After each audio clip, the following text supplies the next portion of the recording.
بسم الله الرحمن الرحيم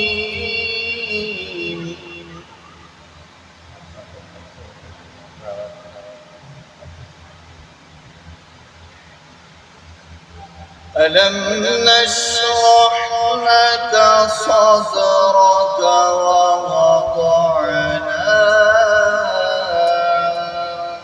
وزرك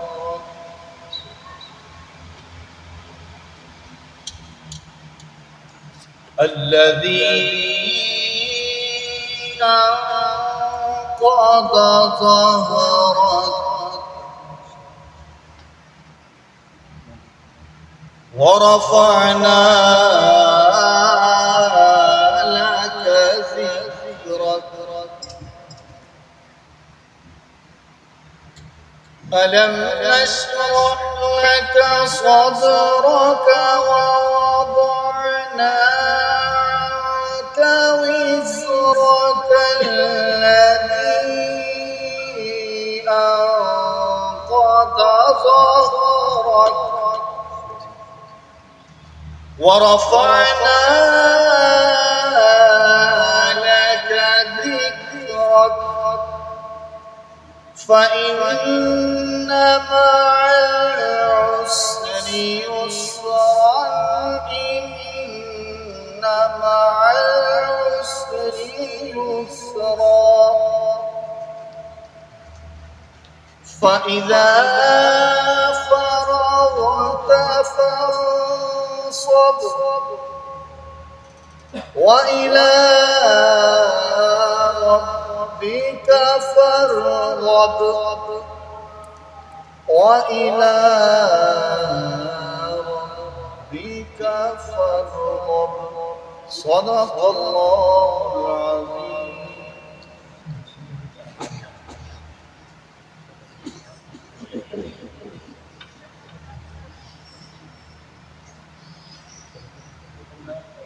السلام علیکم ورحمۃ اللہ وبرکاتہ. الحمد للہ رب العالمین والصلاۃ والسلام علی رسولہ الکریم. اما بعد فاعوذ باللہ من الشیطان الرجیم. بسم اللہ الرحمن الرحیم. قال اللہ تعالی فی کلامہ المجید والذین آمنوا اشد حبا للہ. وقال اللہ تعالی فی مقام آخر ان اکرمکم عند اللہ اتقاکم. وقال النبی صلی اللہ علیہ وسلم لا یؤمن احدکم حتی اکون احب الیہ من والدہ وولدہ والناس اجمعین. صدق اللہ العظیم وصدق رسولہ النبی الکریم الرؤوف الرحیم. روشی پڑھ لیں. اللہم صلی علی سیدنا و حبیبنا محمد وبارک وسلم علیہ. الصلاۃ والسلام علیک یا رسول اللہ وعلی آلک وصحبہ یا رحمۃ العالمین. عزیزان محترم، اللہ تعالیٰ کی توفیق سے ہم مختصر وقت کے لیے اکٹھے ہوئے. بہت ساری باتیں ضمنی طور پر اس سلسلہ میں کی جا سکتی ہیں، مگر چند اصول اگر ہم سیکھ لیں زندگی بسر کرنے کے تو انسان کی زندگی کا ہر گوشہ اور ہر لمحہ بہترین ہو جاتا ہے، خوبصورت ہو جاتا ہے. دنیا بھی بندے کے لیے آسان ہو جاتی ہے اور آخرت کے مراحل کے اندر بھی اللہ تعالیٰ سکونیاں عطا فرماتا ہے. یوں سمجھ لیں جیسے آج کا ہمارا ایک ایجنڈا ہوگا مل بیٹھنے کا، تو آپ کو قرآن و سنت کی روشنی میں ایک عالمی ایجنڈا آپ کو عرض کرنا چاہ رہا. یہ 3 نکاتی ایجنڈا ہے. جو اس پہ عمل کر لیتا ہے وہ صرف خود ہی کامیاب نہیں ہوتا، اللہ تعالیٰ اس بندے میں یہ صلاحیت پیدا کر دیتا ہے کہ وہ دوسروں کو بھی کامیابی کی طرف آگے بڑھا دے. اس میں سب سے پہلی بات اللہ تعالیٰ قرآن میں فرماتا ہے والذین آمنوا اشد حبا للہ. اگر کوئی بندہ واقعتاً کامیاب ہونا چاہتا ہے اس دنیا کے اندر تو تو اپنی طبیعت میں اللہ تعالیٰ کی ذات کے ساتھ شدید قسم کی محبت پیدا کرتا ہے، یعنی اللہ تعالیٰ کو ٹوٹ کے چاہے۔ اب شدید محبت کا تقاضا کیا ہے؟ شدید محبت کا تقاضا یہ ہے کہ میں اور آپ زندگی کا کوئی کام بھی کریں تو اس کے اندر لوگوں کو راضی کرنا مقصد نہ ہو، بلکہ اللہ تعالیٰ کی ذات کو راضی کرنا مقصد۔ جب بندے کی طبیعت میں اللہ تعالیٰ کی رضا شامل ہو جاتی ہے، اللہ کو راضی کرنا مقصد ہو جاتا ہے، تو پھر وہ راستے کے اندر رکتا نہیں۔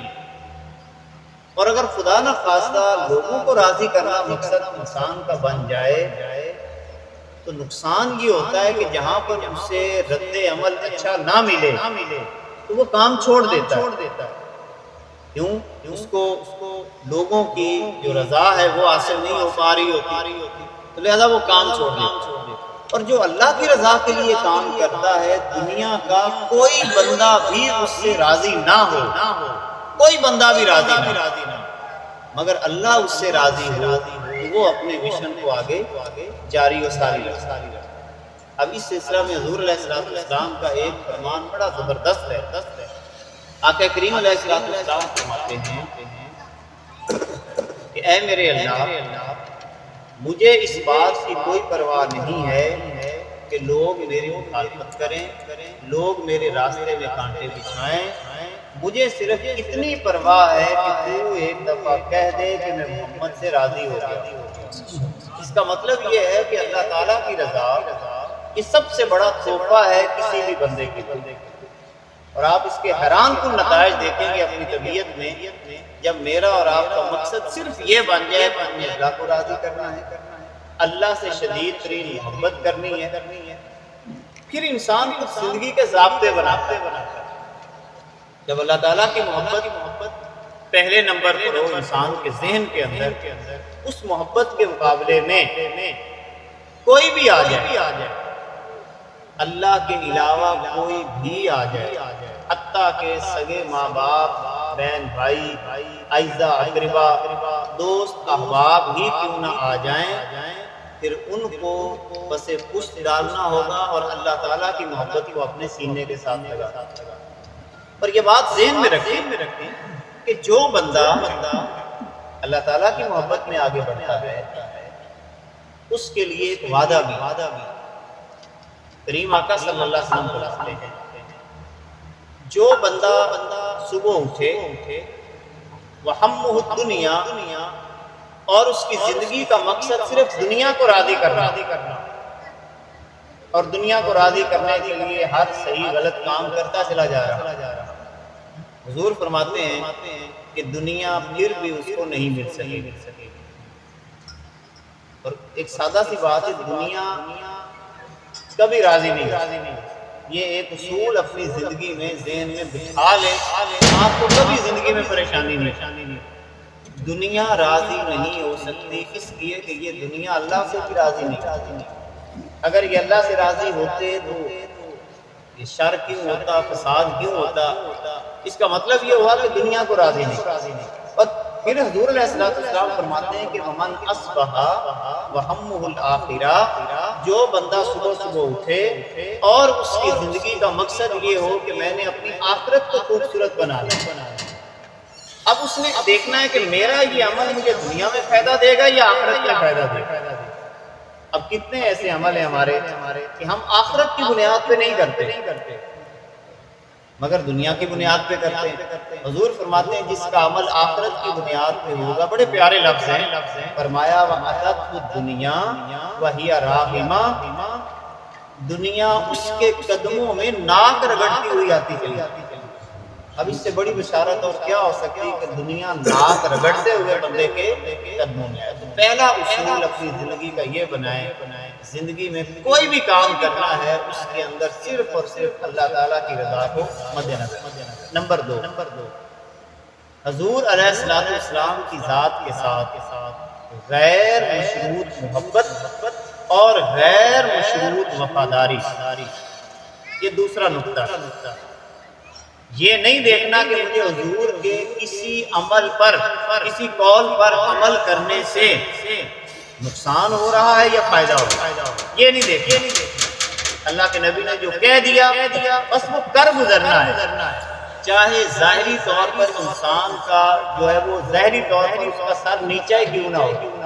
اب بہت سارے ہمارے زندگی میں واقعات آتے ہیں، مثال کے طور پر ہم کتراتے ہیں کسی شخص کے ساتھ، فرض کرے سلام لیتے ہوئے، اور ذہن میں یہ گمان کریں کہ اگر میں نے اس کو سلام لے لیا تو میری عزت میں کمی آ جائے، یا بندہ اس لیے کرنی کترائے ایک دوسرے کے ساتھ ملنے جلنے سے کہ اگر میں اس کے ساتھ ملا تو میری تو یہاں پر عزت کم ہو جائے گی۔ اب یہ بنیادی طور پر انانیت کو پوج رہا ہے، اپنی انا کو نہیں ختم کر۔ حضور علیہ السلام کے ساتھ غیر مشروط وفاداری کا اب اصول کیا ہے؟ حضور فرماتے ہیں اگر اللہ کی رضا کی خاطر جھک جانے سے کسی کی شان میں کوئی کمی آ جائے، کسی کی عزت میں کوئی کمی آ جائے، تو میں اس کو گارنٹی دیتا ہوں کل قیامت کے دن اس کو اللہ کی بارگاہ سے عزت میں لے کے اب ذرا اندازہ لگائیں آج میری اور آپ کی جو کیفیت ہے اس دنیا کے اندر، ہم کتنے ایسے مقامات پر ہچکچاتے ہیں، جبکہ حضور علیہ السلام کیا فرماتے ہیں؟ سل من قطع، جو تجھ سے ٹوٹتا ہے تو جوڑ۔ اب غیر مشروط وفاداری کا مطلب یہ ہوگا کہ حضور نے فرمایا جوڑ، تو مجھے اب یہ نہیں دیکھنا کہ اب کیا ہوگا اور کیا نہیں ہوگا، میں نے آگے بڑھ کر اسلام میں محبت پیش کر۔ اب اس کی ایک مثال دیکھیں غیر مشروط وفاداری کی۔ آقا کریم علیہ السلام ایک دن دیکھتے ہیں کہ ایک صحابی کے ہاتھ میں سونے کی انگوٹھی، حضور علیہ السلام نے ناپسندیدگی کا اظہار کیا، سونے کی انگوٹھی پھینکوا دی، مجلس برخاست ہوئی، سارے صحابہ اپنے گھروں کو جانے لگے، سونے کی انگوٹھی وہیں پہ پڑی ہے۔ اب دیکھیں سونا بندے کو عزیز ہوتا ہے، وہ صحابی بھی چل دی اپنے گھر۔ کسی نے کہا کہ آپ اپنی انگوٹھی تو اٹھا لیں، ویسے کام آ جائے گی، پہننا نہ، ویسے کام آ جائے گی۔ دیکھیں غیر مشروط وفاداری بھی دنیا کا نقصان ہوتا ہے تو ہو جائے۔ وہ صحابی کہنے لگے جس انگوٹھی کو میرے نبی نے ناپسند کیا ہو، میرے نبی نے پھینکوایا ہو، میری مجال کیا ہے کہ دوبارہ اس کو۔ اب یہ دیکھیں دنیا کا نقصان اس نے برداشت کیا مگر آخرت کا فائدہ لے لیا۔ ایک دن حضور علیہ السلام جا رہے ہیں، ایک مکان دیکھا حضور علیہ السلام نے، وہ مکان حضور کو پسند نہ آیا، اچھا نہ لگا، جس میں محسوس ہو رہا تھا کہ یہ لوگوں کی دل آزاری کا باعث بنے گا۔ یہ حضور نے ناپسندیدگی کا اظہار کر دیا۔ اب کیا ہوا؟ حضور نے خود اس صحابی کو نہیں کہا کہ مجھے تیرا مکان پسند نہیں آیا، صحابہ کے سامنے کہا۔ ایک صحابی اس کے پاس جاتا ہے کہ دیکھو تیرا مکان حضور کو پسند نہیں آیا، حالانکہ اس نے اس کے اوپر بڑا سرمایہ خرچ کیا ہوا۔ اب اس نے یہ نہیں دیکھا کہ میرا نقصان ہوگا یا میں جا کے تصدیق ہی کر لوں، اس نے کدال اٹھائی اور اپنا سارا مکان زمین کے برابر کر۔ اب یہ کیا ہے کہ دنیا کا جو مرضی نقصان ہو جائے مگر آقا کریم علیہ السلام کی ذات کے ساتھ غیر مشروط وفاداری، ہماری کامیابی اسی میں۔ ہم اپنے اصل میں ہمارے خرابی کہاں پہ پیدا ہوتی ہے؟ انجمنوں میں خرابی، یا اس کے علاوہ جو ہمارے یہاں خرابی اس وقت پیدا ہوتی ہے جب ہم اپنے ضابطے اپنی عقل کے ساتھ ضابطے وہ بنائیں جو اللہ اس کے رسول نے ہمیں عطا کیا۔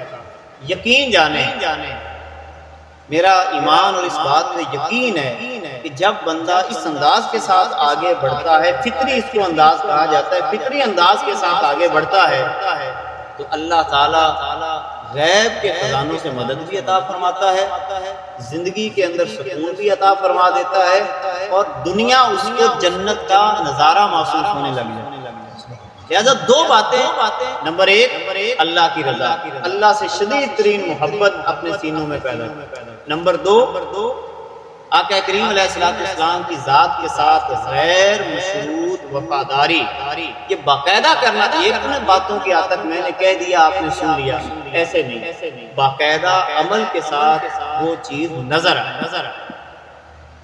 تیسری چیز، اور اس کے ضمن میں یہ چیز آپ نے ذہن میں رکھنی ہے، آپ نے قطعاً یہ نہیں دیکھنا کہ دوسرے شخص کا رویہ کیا، اس کا رد عمل کیا ہے۔ یہ اصول قرآن میں نہ تو اللہ نے بتایا ہے، نہ رسول اللہ صلی اللہ علیہ وسلم۔ ہم اکثر کہتے ہیں یار اس کا رویہ ٹھیک ہے، وہ نہیں بولتا، وہ نہیں کرتا، یہ نہیں ہوتا، وہ نہیں ہوتا۔ حضور نے کسی جگہ پہ فرمایا کہ دوسرا بولے تو تو نے بول، دوسرا احترام کرے تو تو نے احترام کرنا ہے۔ حضور تو فرماتے ہیں سل من کا تھا، جو ٹوٹے تو نے جوڑنا ہے۔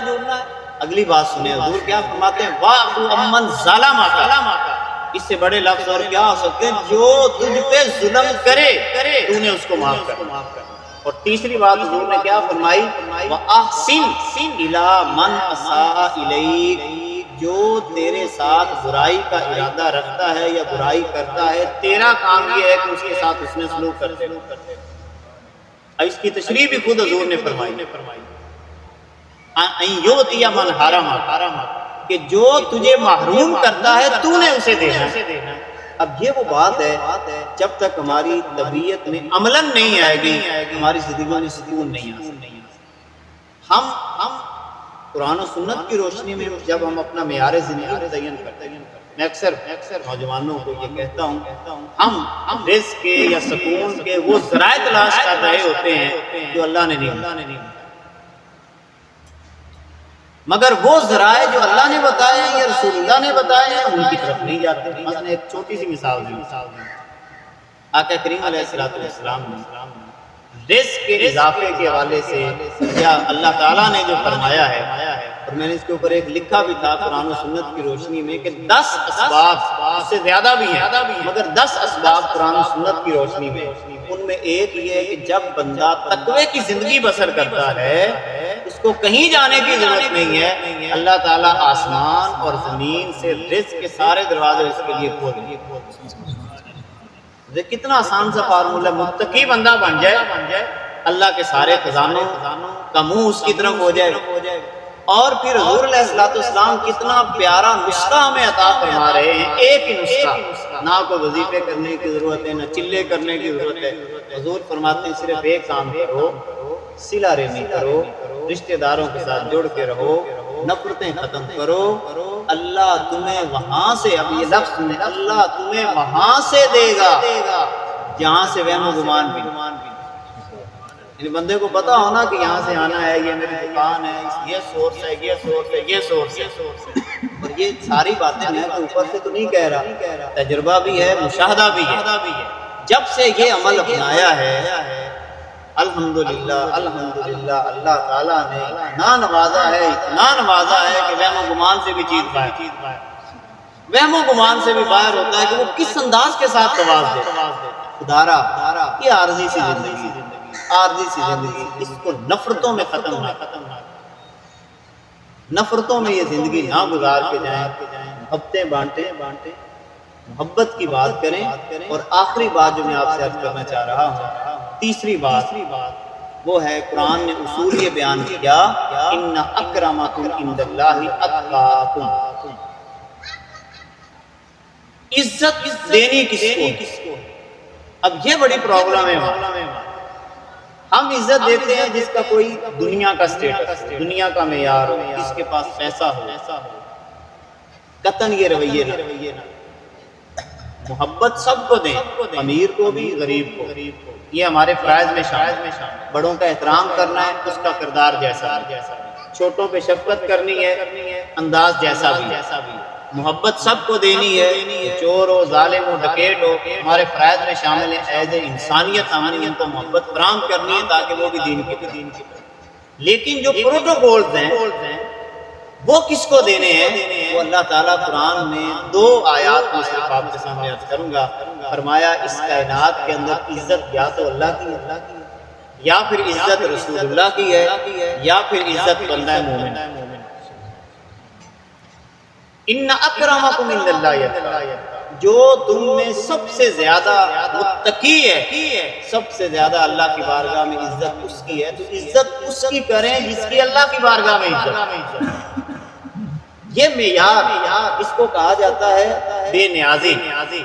یہ دنیا کے لوگوں سے بے نیاز ہے، دنیا دھوکہ دے جاتی ہے، فریب کر جاتی ہے، یہ بہت کچھ کرتی ہے، مگر اللہ تعالیٰ کی ذات کبھی بندے کو دھوکہ نہیں دیتی۔ اللہ تعالیٰ کی ذات بڑی بے نیاز ہے، بڑی بے نیاز ہے۔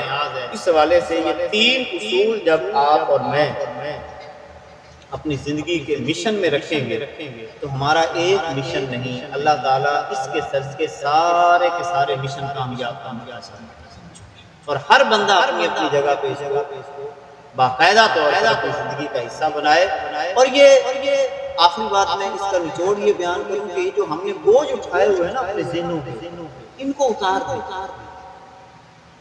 دیں، مختلف قسم کے بوجھ۔ اس نے فلاں کہا تھا، وہ 20 سال ہو گئے وہی باتیں نہیں کرتے، فلاں جگہ پہ اس نے اسلام نہیں لیا تھا، چلو وہ 20 سال ہو گئے، وہ دماغ کھائی جا رہی ہے وہ چیز، اس کا سامنا ہو، سارے بوجھ ہلکا پھلکے ہو جائیں۔ آپ کی روح جتنی ہلکی ہوگی، یہ ذہن میں رکھیں، روح جتنی ہلکی ہوگی اتنی تیزی کے ساتھ اللہ کی بارگاہ میں جیسے غبارے کے اندر جتنی ہوا وہ ہلکا اس کو کیا جائے، وہ اتنی تیزی کے ساتھ اوپر کی طرف جاتا ہے۔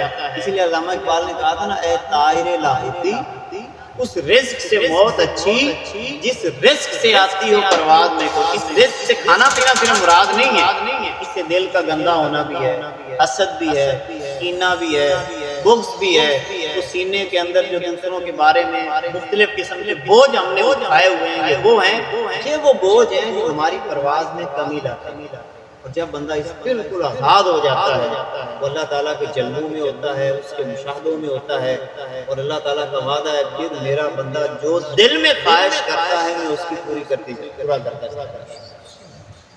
اللہ تعالیٰ ہماری یہ حاضری قبول کرے، مل بیٹھنا قبول کرے۔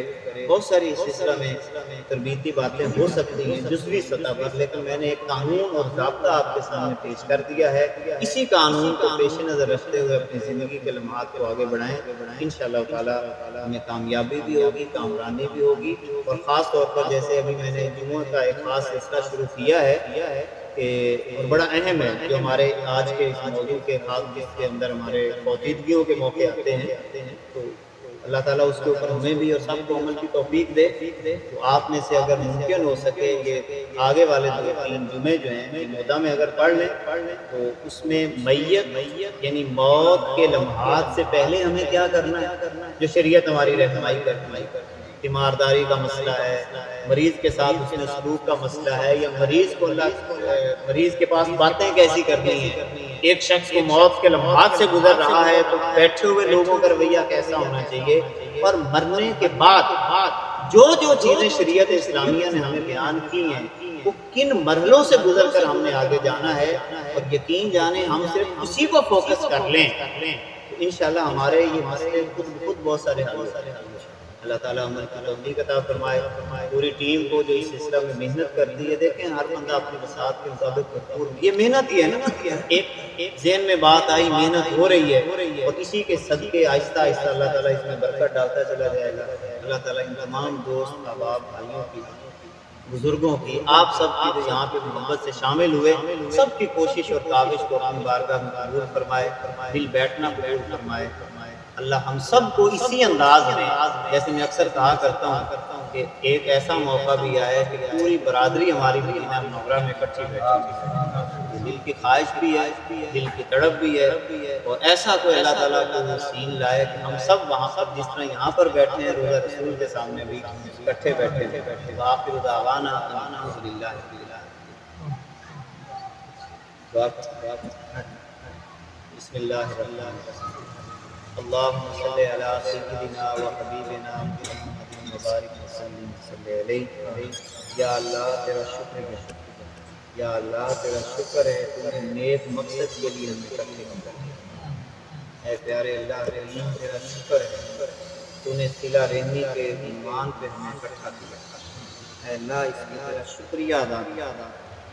اے اللہ جو ہمارے سینے کے بوجھ، ہمارے ذہنوں کے بوجھ ہیں، اے اللہ ہمیں اتارنے کی ہمت عطا فرما۔ اے اللہ ان بوجھوں کو اتارنے کی ہمت عطا فرما۔ اے اللہ سینے سے شادہ کرنے کی توفیق عطا فرما۔ اے پیارے اللہ زندگی ایسے گزری جا رہی ہے، اے پیارے اللہ کریم ہمارے دلوں کو مدینہ منورہ کی محبت کی بہار عطا فرما۔ حضور علیہ السلام کی محبت کی بہار عطا فرما۔ اے اللہ ہمارے والدین کی خیر فرما، جن کے والدین حیات ہیں ان کی زندگیوں میں برکتیں عطا فرما، جن کے والدین یا دونوں میں سے کوئی ایک اس دنیا سے چلے گئے، اے اللہ ان کی قبروں کے رحمتوں کا نزول فرما۔ اے اللہ ہماری ماں کی خیر، ہمارے باپ کی خیر، ہماری آنے والی نسلوں کی خیر فرما۔ اے اللہ اس کار خیر میں کسی بھی انداز کے ساتھ آگے بڑھنے والے افراد کو مزید ہمت اور طاقت عطا فرما۔ اے اللہ ہمارے دلوں کو پاک اور صاف کرنا، ہمارے دلوں کو ایک کر دے۔ اے پیارے اللہ کریم ہم سب کو عشق کے ساتھ مستی کے ساتھ لبیک اللہم لبیک کے ترانے پڑھنے اور حضور علیہ السلام کی بارگاہ میں محبت عقیدت احترام کے ساتھ عاجزی کے ساتھ حاضر ہونے کی توفیق عطا فرما۔ اے پیارے اللہ کریم خاتمہ ایمان پہ کرنا۔ اے اللہ موت آئے تو مدینہ منورہ میں آئے، جنت الجی مدخل بنا دے۔ اے پیارے اللہ کریم موت کے لمحات میں کلمہ پاک نصیب کر دے۔ صاحب یا الہی اللہ صاحب محمد سید الابرار صلی اللہ تعالی علی حبیبہ و آلہ و اصحابہ۔